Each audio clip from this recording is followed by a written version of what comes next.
Hi, everyone, and welcome to Elevate Your Life on Dr. T TV. I'm Dr. T, and this is the place where emotionally sensitive people get the emotional tools they need to succeed. With me today is another emotional scientist, and I'm really happy to introduce you to her. This is Jena Rodriguez, and Jena, again, a fellow emotional scientist, is also a high performance mentor and the creator of the 4 egoic archetypes and the detachment method, which helps top leaders, celebrities, and CEOs who are at plateaus get radically brave in their life and business. She helps crack open the nuances of their ego mind, which keeps them playing small and safe so that their higher self can be in the driver's seat. It's about fear eradication, self-leadership, mindset mastery, emotional IQ, and being a brave master.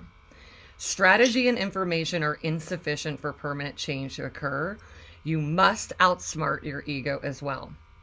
Over the last 20 years, she's gone from homeless, actually sleeping on couches, to senior controller in the corporate world, only to desire more and take a leap of faith into entrepreneurship. In 2007, however, her first storefront business failed with $700,000 in debt. She had to file bankruptcy. She has since thrived over the last 15 years as an entrepreneur and is now a transformation mentor and growth strategist with her company, Brave Masters. Jena helps entrepreneurs, organizations, and professionals worldwide scale and monetize their passions, overcome their fears, and unpack their natural gifts to live out their greatest potential. Jena is also happily married now, 19 years, and has two amazing children, 16 and 23 years of age. If Jena can go from financially and spiritually bankrupt to being a successful entrepreneur and transparent truth teller, she can help you shift from struggling to claiming your power, your confidence, and taking results-driven actions in your life and business. Jena moves you from being stuck in a plateau in your business to growing and scaling up. It's time to get your brave on. Jena, welcome. It's so great to have you here. I am so excited. I kind of found you online, and then you and I connected on LinkedIn. Like, this is just a little perfect storm. It really is. And Awesome. being really thrilled about another person in the world who just loves looking at emotions and emotional intelligence and how this is Yeah, just the foundation for all success and all yeah. healing and growth and all of that. And we were talking before the show, everyone, and we also are fellow curly hair sisters who are newly on the track of the curly hair program. Right? And we are reclaiming our power back. That's right. It's all in the curl. It is all in the All the curl. straightening and all the blow drying, and we have reclaimed our power. So we are really here to tell how powerful life can be. Yes, exactly. It was hilarious that we had that in common. So this is such a phenomenal moment because Yeah. I really feel in some ways like our bios are interchangeable. Oh, wow. Yeah. Yeah. And that is, that is a first ever where I feel like I'm literally looking into the mirror in the bio and really That's hilarious. in what it is that we are doing and making this type of paradigm shift in the world. Yeah. Wow. Pretty phenomenal. So Jena, clearly you have experienced a lot, grown a lot, have accomplished a lot, and really helping other people accomplish a lot. So give us a sense of this journey that has you now, in this position of leadership, helping other people be their best self leaders as well. For sure. Yeah, it's been a long journey. It's still happening. Yeah.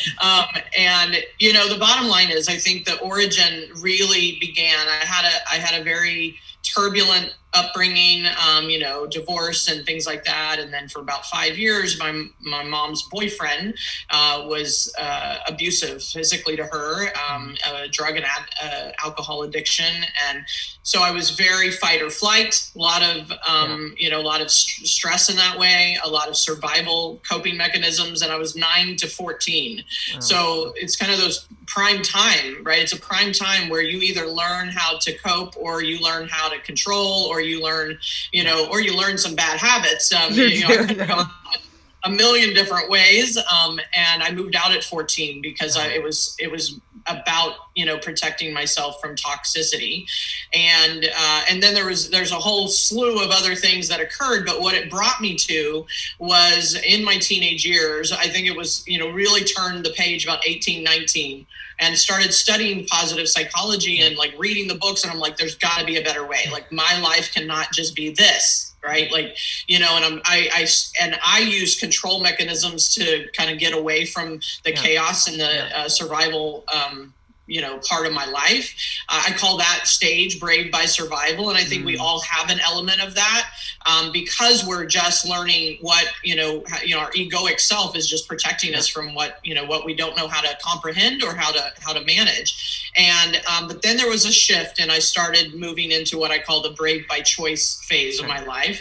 And that was, wow, I actually have control and choice in how my reality shows up. Versus being the victim of circumstance. And there was the first book that really shifted me was Marianne Williamson's Return to Love. This is still freaking me out again, just how much we are on that page, but go ahead. Yeah, we literally are on the same trajectory. Keep going. Oh, that's crazy. Keep going. This is the first conversation with Dr. T. So yeah, we've literally just met, and okay. I'm going to listen to my life story. Go ahead and tell it. Right? Holy cow. And so, I'm going to kill the quote, but the bottom line is there was a conversation in it or in her work that was basically saying you get two choices. You can live your life unconsciously, or you can live your life consciously, even though it may be the more painful road. Yeah. Right. Like you're going to have to look at a lot of stuff to really get, back into choice in your life. And there's my cat. Hi, sweetie. They came to visit. And so consciousness became kind of my commitment to myself. First, it was like really figuring out how do I shift what is happening in my life? And the 20s were turbulent still because I'm still trying to figure it out. It was that process of taking a lot of personal ownership, getting over anger. And, I'm angry at my dad, I'm angry at my mom, I'm angry at, it's like, and I went through therapy. I did all that. I was called clinically depressed and I was put on Prozac and I'm like, that's not sustainable either. And that's, and I weaned off that because I was like, that's still not working. And that's when so there was these two, and I'm not against therapy. Don't get me wrong, but it was just like, I was like, how is this blaming my past going to get me to my future? Like that was where I wasn't connecting for me. And so I started studying, positive psychology, personal development, the Tony Robbins, all of that, because I wanted something that was going to pull me forward versus at the same time heal the past, right? It wasn't about ignoring my past by any means.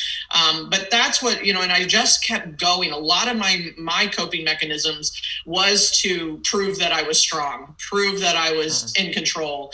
And so I'm a recovering control freak. I'm a recovering perfectionist because I used all of those, right? I used all those mechanisms and coping and realized it wasn't serving my highest self. It was taking away from really where my calling was and my potential was. Yet I had to heal a lot in order to uncover it. Right. And to allow that I am safe without all that. And that's really what I think is the epidemic, is that people do not connect to how safe they really are. I agree. They're constantly in protect mode and they don't realize it. Like it's an unconscious thing a lot of times. And that's where my ego tricks and my tools and things like started to come to fruition, was because I was like, there's a pattern here, and I'm a pattern tracker, right? I love seeing patterns. And I watch the emotional patterns, of course, in myself. I do all the work, right? I mean, even this week I was dealing with shame and, guilt and things like that, and having to forgive myself for a mistake. Just a mistake, just a human mistake, right? I got some old stuff got triggered, and so and it was painful, like no kidding. And I spent a while, a couple days in it, but the point is I know that going through it is part of the liberation. It's part of the process, and being able to see what's really going on for myself, and being able to come out of it with even more power, even more resilience and such. So then that emotional resilience it's just been a part of my life. And then I start to see like, well, wow, this is maybe my purpose here. Right. And so I just am so committed. First, of course, I think we have to be committed to ourselves first, but then like really go out in the world and start to make the impact that we're meant to make. And I just realized that, I stand for helping people eradicate unrealized human potential. It starts with me, help others, right? At the same time, raise the consciousness on the planet. And I think consciousness requires an emotional revolution. That's where we are. Again, there's too much divisiveness. There's too much judgment. There's too much fear. That's all part of it, in my opinion. I just want everyone to know, I am having one of the greatest moments of my entire life right now. This is honestly, truly one of the greatest moments of my entire life. To know you, honestly, to recognize, it's really beautiful. I feel you. Yeah, it's really, really beautiful, because when I say I'm looking into a mirror and seeing, really the soul path that we've both taken, and the same language, the same language and the same recognitions and so much of the same knowledge. Yeah. And, I track all the way through, you say it, a turbulent childhood, which so many people have experienced, right? Because we both know that a lack of emotional training makes life confusing for people. They don't understand their power. Yeah. So they end up using it in ways, being in a pattern, not knowing what it is, acting it out, being unhinged, carrying forward. I see carrying forward patterns that somebody doesn't understand that that's what it is. It's not who they are. Right. And then the damage that that power creates, and how impactful we are, whether we are intentional or reactive. And Jena, when you're just everything that you're talking about, so I'm so glad everybody is getting this information, because understanding the initial process, which is like, how the hell does it work here when you're a kid, seeing what our role models are doing and where they're struggling and how unsafe it can feel, because they're like looking like this is they're not sure how this all works. Yeah. And moving through the process, as you're talking about the adaptive process, which you said it's the brave for survival chapter. Brave by survival. Yeah. So that part where you're like, I this is how I've just got to make this work. And then, I get that the whole process of looking, going through therapy and recognizing, I remember being like 19 in therapy going, I know, if I was there talking about my relationship with my dad as a primary topic, but I just knew that when they were telling me how I was going to go fix this relationship, that somehow I wasn't actually fixing what was causing the issues. And the fact was, I still was somehow a victim trying to like get someone else to do something. 100%. Right. And there was something really innate going, this is a nice lady who's helping me, and this does not feel like this is the solution, but I didn't know what it was. Right. 100%. Right. That's exactly what was going on. It was like a feeling versus anything cognitive. Like, I don't know what I'm thinking, but and it's like, I am a brave master, right? It's like, I just take action even when it's uncomfortable and sometimes going against the grain that everybody's expecting me to. And yet, in that moment, the same thing, I was like, okay, great. I can just keep crying about the same thing. Yeah. Yeah. But I'm like, it's not solving the problem. So it's like the mirror effect isn't where, it's like the solution is. It's like, it's really about, looking within and, and finding it's almost like this is where the power is. It's not out there. Yeah. Right. And the whole process of, early on, I don't know if you relate to this, but I really, my first memories were going like, okay, my parents are in these fights. My dad was really unhinged. I could see the difference between him and that he was captivated in these patterns, right? And just being able to see that and this pattern tracking, which I remember going like, I didn't ask for this, but this is how it works with me. I'm tracking this stuff. I'm going, okay, this doesn't make that, when everybody's acting like life is so horrible, none of that really made sense to me. I thought this feels pretty dramatic for what, to your earlier point, like, if it feels like not only are we safe, but we're actually doing okay. Yeah. However, this is feeling like a life and death scenario, and the turbulence that you're talking about, and the not understanding how safe we are and how powerful we actually are when we focus on what we're doing going forward. Right. And so what it's almost like we keep looking, and I say it's like I keep looking for control outside of myself for so many years that it's like it's actually within my control versus outside of me, and that started with ownership. It just started with personal ownership, and that's taken years for me to get anywhere close to decent at it. But I'm still a work in progress. I still want to deflect. I still want to blame somebody else. It's like, because it takes it off of, away from the pain. And yet I think it's like the more conscious, it's like, even in the stuff that I was dealing with this week, I'm in it and still can see what's happening. Exactly. Right? But that's good from a place of consciousness. It's like, because then you're going to bounce back faster. And I call it that bounce back factor, meaning like, how fast can I be with the pain, be with the emotions, be with the understanding, and then start to be able to revise the story or, see it differently so that it actually moves me forward without shoving it, without going to other coping mechanisms, without using alcohol or drugs or whatever. Right. Yeah. So, this is so I'm not good. here to diminish the struggle. We're like, the struggle is real. And again, this is actually real, everyone. I kid you not. Like, I'm in we are tracking each other big time, because this week there was a process where I was interacting with somebody who was in a pattern. Typically I am observing so I can support them to the new pattern. And I absorbed a bit too much of the pattern. And then I was in it, like, it conditioned me, and I was in it, and I'm watching it. I know I've been doing pattern shifting for a very long time.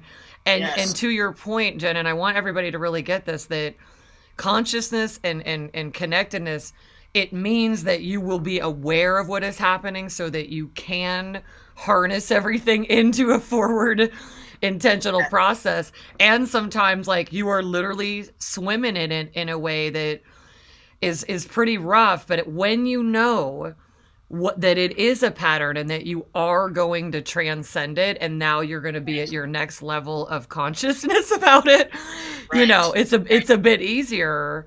But I love what you're saying, because otherwise people think that people like us are just always in our top elevated state. And while that is our intention, and we have a high level of connectivity to that, when you are also helping people in this field the way that we are, you are in the midst, you are putting yourself in the environment to help people through unconscious patterns. And so therefore you're right in the thick of it. And therefore there are more upgrades to make. And I'm just really resonating, Jenna, like, I totally get exactly what you're doing and what we're doing. This is what we're like, we're going to go ahead and do this for everybody so that we know how it works. Like, I'll go first. Yeah.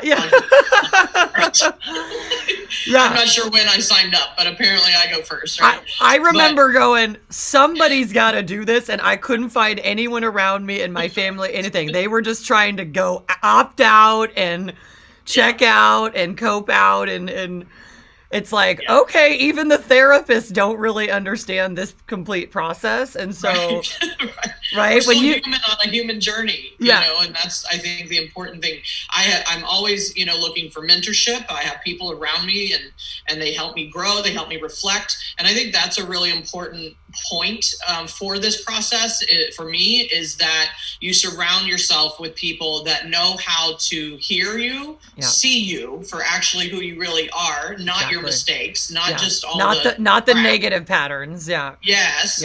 And know that you're committed to elevating that, right? And they know how to either just hear you when you need it, or can reflect and go, hey, have consider this, this perspective, right? So, and they're talented in their own right? I have a lot of talented people around me, and I have mentors, and I have people that are, so I am so committed to learning what this is, painful or not. how this being a person thing works. So it's not that whole person thing. This whole person thing, because, what I get is like all of the confusion about it is all of the suffering. And then there are these beautiful, the more conscious you are, the more you're committed to consciousness.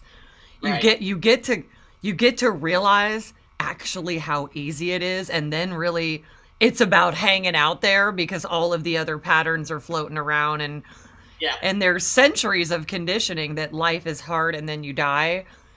Right. And work is hard rather than, focus is easy, but learning to stay there and hang out there versus being, flipped backward or whatever it is really, it's the big evolutionary leadership that is up right now.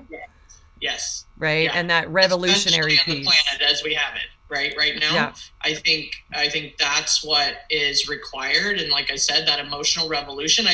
I mean, for me, when I look at everything that's occurred, and there's, circumstances are circumstances, but it's the emotional, and I spell revolution with a parentheses around the R. Got it. Right. Evolution. Ultimately. I love it. Yeah. Because it's an emotional evolution. Yeah. It is. Yeah. And I feel like that's what's happening on the planet. And I am, hoping that, more people join that side of it versus stay in the fear and the, just divisiveness or what have you. And the reactivity.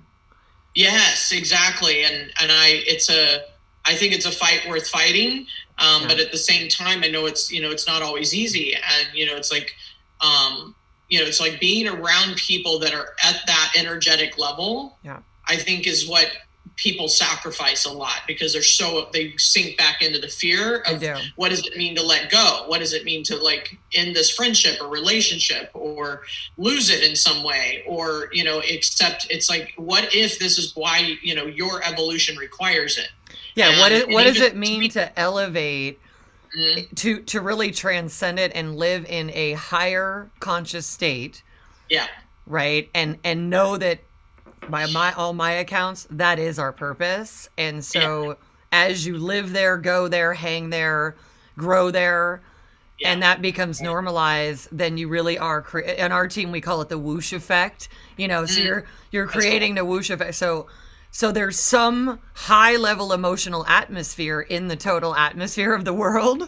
Exactly. Right. Yeah. And we're like, okay, we're hanging out there. And while this crazy reactivity and unconscious, and to your earlier fight, flight, and fighting against things rather than what do we want to create? Like while all of that is going on, I know, what we both understand is somebody's got to take the higher ground and hang there. And when you go down into a lower frequency, you're like, all right, I know I'm going to, move back up into that more intentional, elevated state. That's right. Where we're meant to be living in. And ultimately, from all I think we can see in the last year plus now, it does not seem like an option for people to ignore their emotional revolution anymore. It's it's like very in our face. Just put it right in front of them. It sure did for me. I didn't. It wasn't the easiest year for me emotionally. right? And certainly that impacted some of my circumstances and reality, but it's like I'm aware of it. That's the key, is like self-awareness, right? And it's self-leadership. And what I mean by that is being able to tap into your power, your tools, your resilience, your tenacity, right? And being able to like stand in your stuff and before you try to create, you know, someone else's stuff, right? And be a part of someone else's stuff. And I just, you know, I witnessed so much, and it's still happening. I mean, it's always going to happen because we're this human condition called, you know, I'm afraid. So I'm going to, you know, protect myself all the time.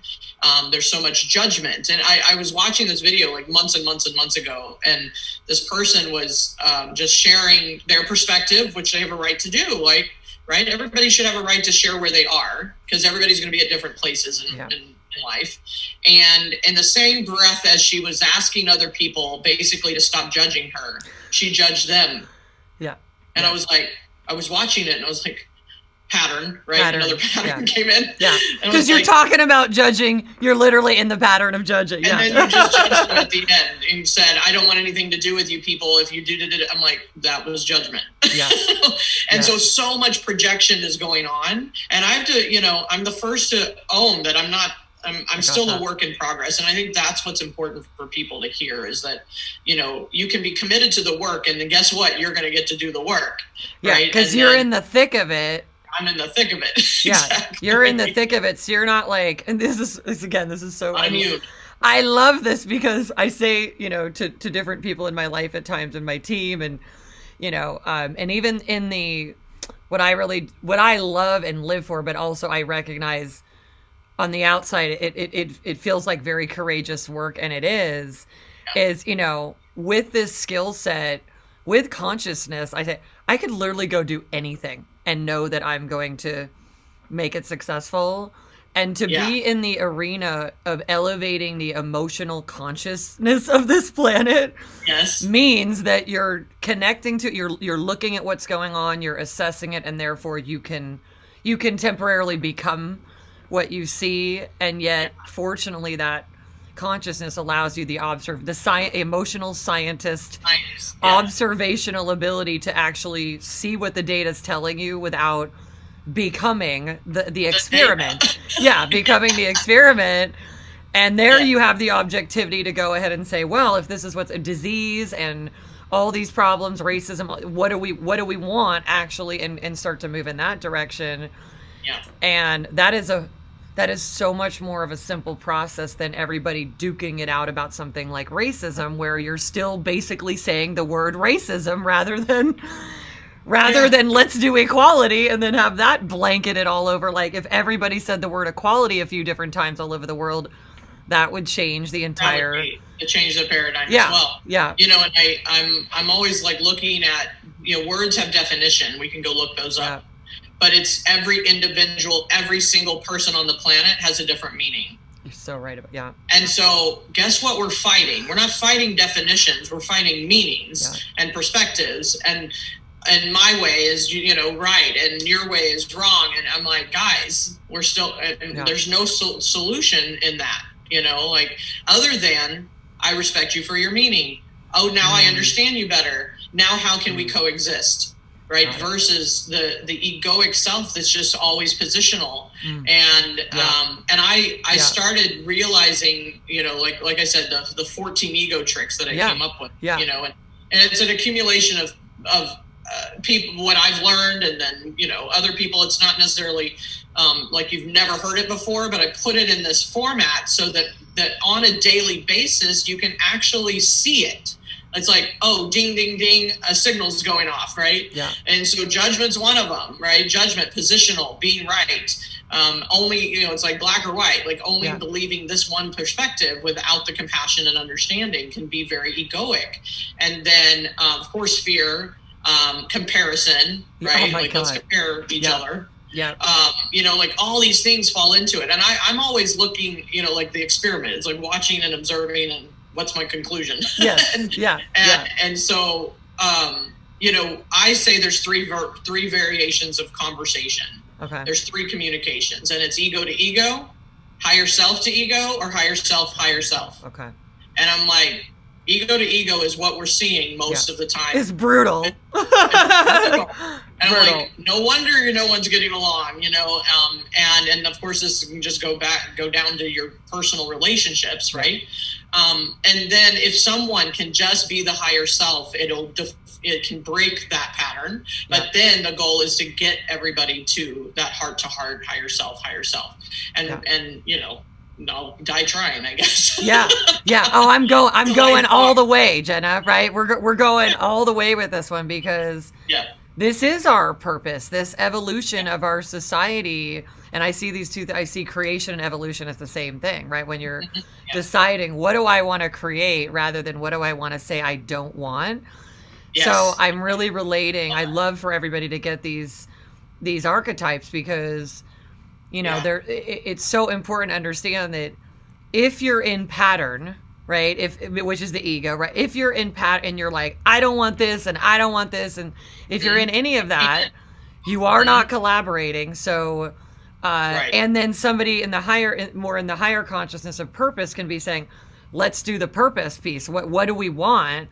And then somebody else can still be in the reactivity and the ego of like, but I don't like that. I don't like that. And then there's the higher state of as you say, the higher self, where we're like, what do we want to create? And now the momentum is forward because ultimately we basically realize we want the same thing. And there's very few exception to that, even though we can decorate it a little bit differently or whatever. Ultimately, the core foundational experience of life, we are all wired for this same set of intentions, right? Our full potential. And so I love this. Yeah, I feel like, it's like, even though I'm hurt, but it's not someone hurting me, it's me reliving the hurt. Yeah. And that's a really hard concept to get because you do not want to take that ownership. You're right. And so even though it's like I'm hurting, they hurt me, and then as soon as I say they, then it's like, okay, there's the judgment. And then I can see and recognize their ego trick and recognize what, their archetype might be and realize they're hurting. Exactly. And it doesn't, it's like you can still choose not to be in the space, like remove yourself from toxicity, remove yourself from people unconscious. Yeah. Because if it's not serving your elevation and emotional revolution, right? Your own conscious travel, where you're going, where you have to go. Exactly. Then you can just bless them on their way and just forgive and have cash and shut the door. Yeah. Right. Like, but it's not usually that way. Like so many people are just like, anger, and then it's like hurt, and it's like nobody's getting anywhere. And like that's what I saw this week for myself is like, and I can go back and forth between one sentence, so sentence by sentence by sentence, I can go from ego to higher self, and most people do, right? As we're moving along here, but they can't discern the voices, right? It's like that's the challenge, is discernment. And practice has brought me to the point where I can usually discern my two voices, even when they're back to back. Yeah. And they're rolling. Right? Like, it's like crazy town. It feels like crazy town. Yeah. But I just would love people to be able to stop long enough to go, come back to yourself first. What do you need to own about whatever the situation is, and so that that's where resolution can start to occur. And then they may not be at that consciousness level, they may never be that, whoever that other party is. But then you can at least have compassion for, okay, well, I can see where they might be hurting, they just aren't aware. And so you choose whether you stay in that relationship or not based on other factors, whatever, but it's not about leaving because you're angry. Yeah, it's about going. It's about going. That's a good way to put it. Yeah, it's about going. It's choice. It's choice at that time. And recognizing this is so important for everybody to get, and I'm so glad I just invite everybody to really understand these principles, because we do hear a lot about personal ownership, and yet one of our big patterns on the planet is that we haven't been conditioned for what that really means to completely totally own that, even when you're 3 years old, we are very powerful. And whether we're given the training or not, or whatever training we got from, or we're getting from mom and dad or whoever, we're basically super powerful. I mean, I think about families that we help clients and their and where their 8-year-old is like in charge of the family. That's how powerful her potency is. Yeah. And so if we're not emotionally educated to take total like ownership of just how impactful you can be. Yes. Then, because if you do, you start to go, well, let me just operate intentionally so that I actually direct all of this potency into an intention, and then create that field of interaction with people. Because otherwise, we're just creating messiness with all of this power. Yeah. Right. And then people they feel afraid to own it because it feels too big for them. And that's why the stuff that you and I do, really emotionally developing people, is so important, and why we want everybody to make emotional training and development and growth your absolute foundational priority, because everything else sits on top of that. Yeah. And if you don't have that, you're trying to create essentially on a rocky emotional foundation. Exactly. And your feedback, you're getting a feedback loop. The good stuff is where you're conscious, and the stuff that's really difficult is where you're here to evolve. And that really is something to say, I'm going to be completely responsible for this power and exactly how I direct it, and direct it the way I intend. That's really something, because there are moments, like you said, where you go, I would like to hand this on over for a moment and put the blame on somebody else. Hide under the covers. Yeah. Can I just cry? Yeah. Can I just scream? It's pretty big, because it's big. Yeah. It is big. And I feel like I've actually stepped in about 2 years ago, almost 3 years ago now. There was a pivotal moment for me of kind of, I call it my spiritual breakdown, my breakdown and breakthrough. And it really pushed me to the limit of my next evolution, right, in my opinion. And a lot changed. I got super quiet, started meditating heavily, like hearing the voices. And I'll just say, one of the tools that I think helps to create that discernment is meditation. Yeah. Because otherwise all you can really hear is the ego voice, because it's not quiet enough to know the difference. Yeah. So I started doing that, and I started recognizing the truths of what I wanted, what was not working anymore, like what's actually true for me. And my higher self has been whispering, but I can't hear it. And everything started to change, including my location. My family moved from Texas to California. Of course. And of course. Of course, right? You and I in California. I'm like, we got to find out how far we are from each other. Okay, here's the next moment. Yeah, that'll come. And then I ended a business partnership that was extremely painful to end. Like, it was because it wasn't about them. It wasn't anything wrong with it. It was just not alignment. And I was like, I think that's the hardest thing, is to like actually get into alignment with what is true for you, because it's afraid of hurting others and what they're going to say. And there was definitely not easy conversations that came from that. And, and I understood the pain. I understood the hurt on the other side, but I was like, I've got to say what's true for me. Yeah. Right. And it was really, really hard. And then, other changes and I lost a friendship in the process. And it was hard, it's still unfortunate, but I can just, I send love and understanding and compassion for where they are, but it was a huge process for me. And my point of this is, I believe I moved into the next phase, and I didn't know what to call it at first. Yeah. It took me about, 8 months to come up with what was the next phase. And now I believe it's brave by purpose. And what that means is that you're doing things bravely for the sake of what's pulling you into alignment with purpose versus the low-level survival, right? Which was the first phase. Or effort. Right? I'm working, I have a job, or whatever this is. Yeah. Yeah, the real effort. Yeah. And I think, it's like the evolution of consciousness is that it's survival to choice, right? Realizing you have the power to create your reality. Then it's like, wow, there's a bigger purpose that I actually have to trust something I can't see and do it bravely. And maybe hasn't been done yet. And I'm creating this. I'm a part of who's creating this template in the world.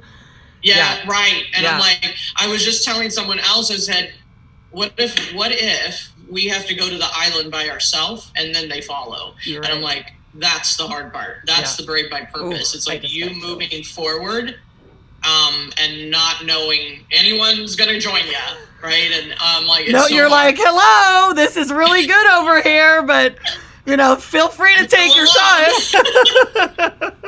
But it can be I think this journey can feel lonely, right? This emotional process, and yet I think it's also, I wouldn't do anything different. Well, it's never boring. It's never boring. In a good way. I'm going to say in a good way. Yeah. I am just absolutely, I'm just so grateful for this conversation because, again, it really is a whole total conscious connection here. Yeah. And exactly the whole process of, our team as we do emotional training, our two top patterns that we're conditioning people for are intention and forward, right? And we always say forward, because the evolution of the human condition we're shifting from is going backward, where we are literally, this is what I track, the earth is going forward and it does not it goes. It's saying, this is the process, here's the next day, here's the next moment, go forward. Right. And I always think, cool, it's making it, we're not feeling that in a certain way, but ultimately we are. We're supposed to go forward. I get this sense that people think if they really go forward, they're going to die sooner. And really, it feels like if you keep going backward and digging around in the previous moment, when your attention is literally required to go, what are you doing in this next thing? Where are you driving? Right. What are you doing? What is this day supposed to be happening? That's good. I see the whole, Jena, I know when you talked about the therapeutic industry, I feel the same. I'm not in judgment of it. I'm in I'm a position of looking at the data. And if I just take physics and I go, if we are constantly reassessing the past rather than let me assess this incredible future that I am here to create, which is also, by the way, required of me in the personal responsibility category, it needs my directions. Right. So I got to do that. And if I'm where am I supposed to go? What's the GPS? Where am I supposed to go? What is it? What's this thing? And then the connection to the purpose. Everything that you're saying, I'm just tracking through, is so fabulous, because when you are in the purpose, which I know is a conditioning process to completely embody it with no B plan. Right. Like, this isn't a job. Keep myself safe. This isn't whether or not I have the perfect healthcare. This is like literally following the navigation. Yes. Because if I don't, it's going to do stuff. If I don't follow it, it's literally going to be like creating some chaos. Yeah. Right. It's going to short circuit. It's going to short circuit. Underlying that there's something that you are not doing, because what you call it it's whispering to you. Yeah. So this piece of being fully embodied in purpose, I know it feels really scary to people because they say, well, what's going to happen? Because there aren't a ton of people on the planet saying, hey, I lived out my complete purpose and this was amazing. Right? We don't have a bunch of people. You're talking about the island, like we are literally creating Purpose Island. Small percentage. Yeah. I wanted to get bigger. Like, stop making me be all alone. Yeah. And I love that too, because I go, I get it's like a template, and it does have that quality to it, which is why I am in this great moment of feeling like we are literally, Jena and I are on this island, on every level, understanding what it means to go, I'm going there because somebody's got to, I'm going to follow the purpose. And I'm also getting the messages as they come to know what to do next. Yes. Right. So no, there isn't the guarantee is I'm going to follow this purpose. And I also trust that it's going to tell me exactly what to do. Yeah, exactly. Right. And then other people may not get that, but that's where I got to go. Yeah. I created the hashtag gut and faith, and I've made the t-shirt. So it's on my website if you want one. God, I love it. Gut and faith embodies that point, and it's the one thing I have to learn the most, because I came from control everything, control the chaos, and control what seemingly wasn't controllable in my household, especially, and just in, the coping mechanism. I didn't know how any other way than just to control what I could control. And there's some element of that, but to continue, but not. I always look at, if you feel like you have to do something, then you're not at freedom of choice. You're in effort. You're in effort. You're in, have to. You're in resistance. You're in, I can't do that because I have to do this. You have no choice. You're not free.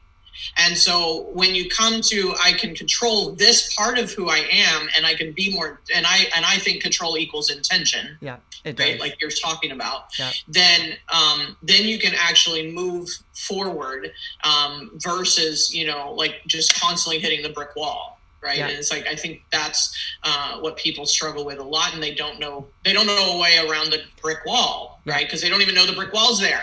Yeah.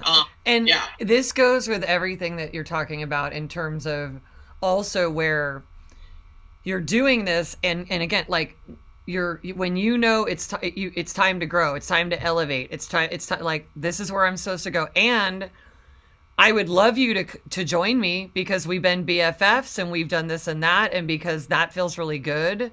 And even sometimes I can be very sure that, like, this person told me literally they wanted to go to this island too, right? They were like, let's go there. This is like a shit show down here. Let's do this.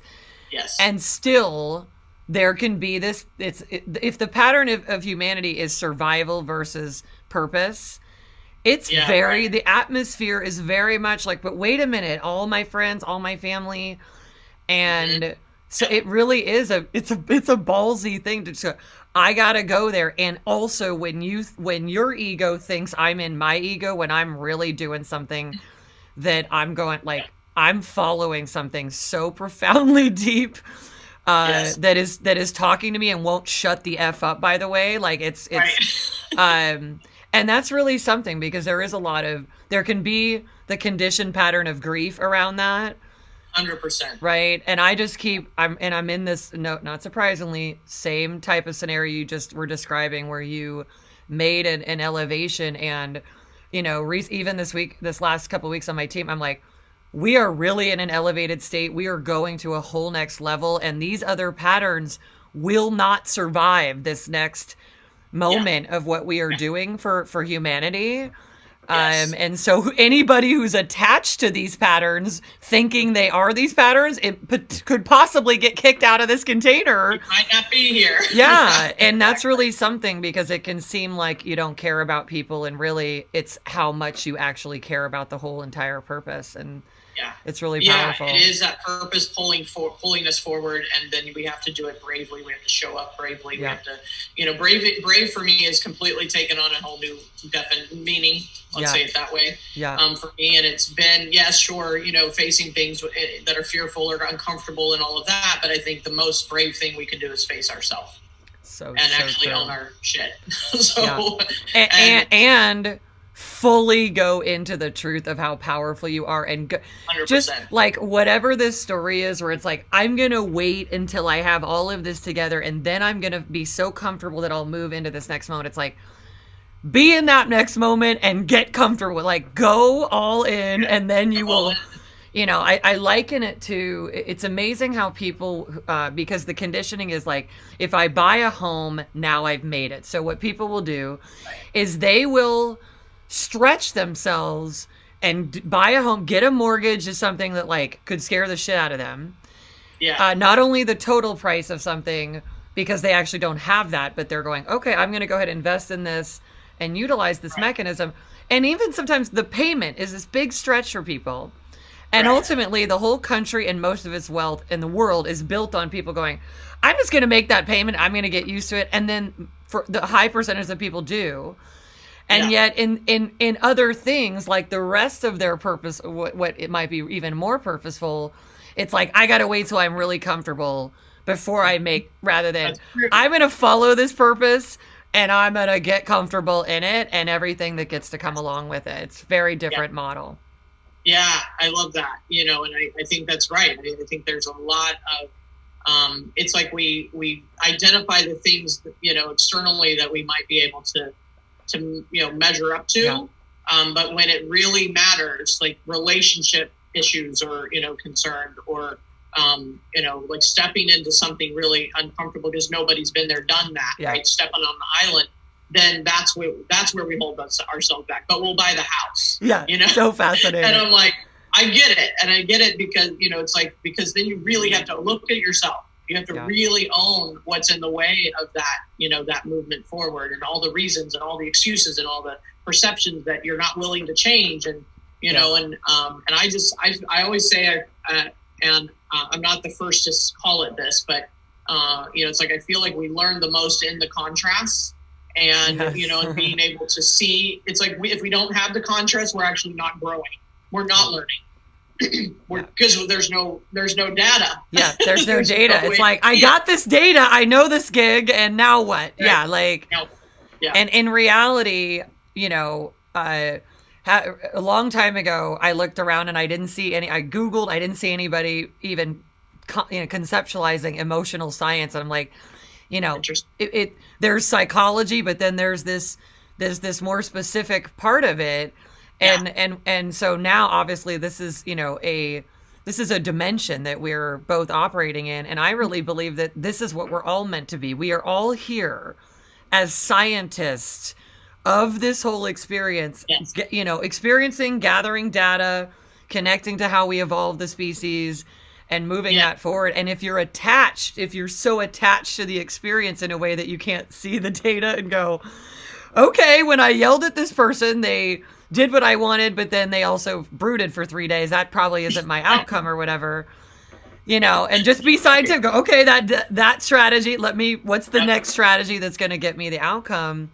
Exactly. And then being, the part of being amused by the whole thing is I think the highest level of consciousness of how fascinating it is. Yes. Yeah. Like, look what I did over there. Like, you're talking about that video of the not wanting people to judge and then saying it. We, Dr. Tracy, we laugh our asses off all the time when we trip over pattern, and just like you're saying, every other sentence, you're like, I'm in consciousness, then I just tripped over it, and I went back, I regressed. And having some fun with it. Yeah, having some fun. I want to invite everybody to, we're talking about some very important things, but it's also very fun and amusing to just be in the exploration of it. And I'm just I'm really grateful for the exploration that we've had today, Jena. Me too. So and what it's bringing to people. And I want to get a sense. And is Kitty happy too? Oh, got it. Dog moms. Sorry, dog moment. So, now he's going to protect the house. Like, his ego went off. I got it. I'm a wiener dog mom. I didn't get him. My husband's like, get the dog. I'm a wiener dog mom, so I get all of that too. Yeah. My toughest client is the wiener dog. Yeah. Because he picks up on anything. Yeah. He picks up on anything. Yeah. Well, again, Jena, this is such a great exploration. And what I want to have people know is, Just a minute.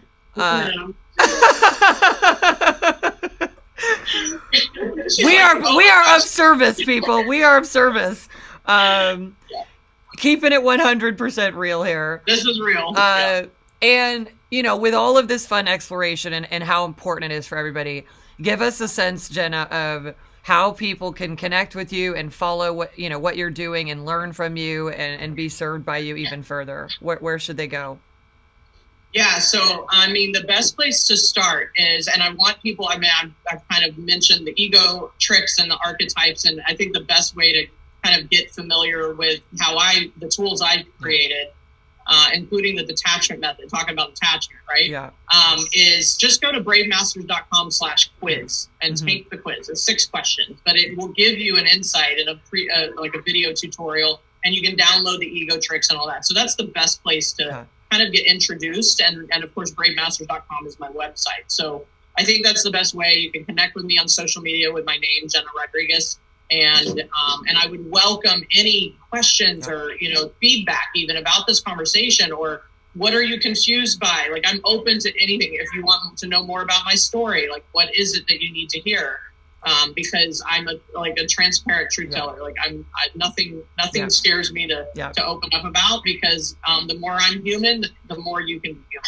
And that's really my commitment. So I love that. Thank you for that gift, Jena. And We can't end this show without this very important question that everybody on the show answers, which is about, there's so much that we share today. There's so much that you know and have learned, and there's so much that I know you want for people. And so if for, this is kind of a very hypothetical, but we're going into this reality. If this were like the last moment, Jena, that you could give this message to the world, and this is going to be, in the book of how to be a person and how to do this stuff, and they were going to know this is what Jena taught me, and they're going to follow that. It's going to change their life. What is it that you would tell them? Wow. There's so much. My whole life work in one sentence. I think 4 or 5. Go ahead. Yeah. I think the most important thing is, of course, like personal ownership is where I think your power begins, and anything beyond that or less of that keeps you in the struggle. So if you're committed to a life of consciousness and committed to a life of like really understanding what's possible and what potential you truly have, versus looking at the limitations and what you can't do and what's not possible, etc. I think it begins with that ownership. I think it begins with being brave enough to look at yourself and to own your stuff before you ever judge someone else's stuff. If we could start to like chip away at that just ever so slightly, I know the ripple effect is huge. And one of the things I wrote down recently, and I may remember it fully or not, but it was basically one drop in the ocean can create an enormous transformation for the world. So be the one drop. I love this. Be that we are this leverage when we shift a pattern ourselves. Yeah. We are this literal ripple effect, butterfly effect, and I love that. Thank you for that very much. And everyone, thanks for hanging out with us and tuning in and taking it in. And we just invite you to, apply all these perspectives to your life and to your potential. And until next time, everybody just elevate your life one reaction shifted into an intention at a time, and that ripple effect is happening. Thanks and take care. Thank you.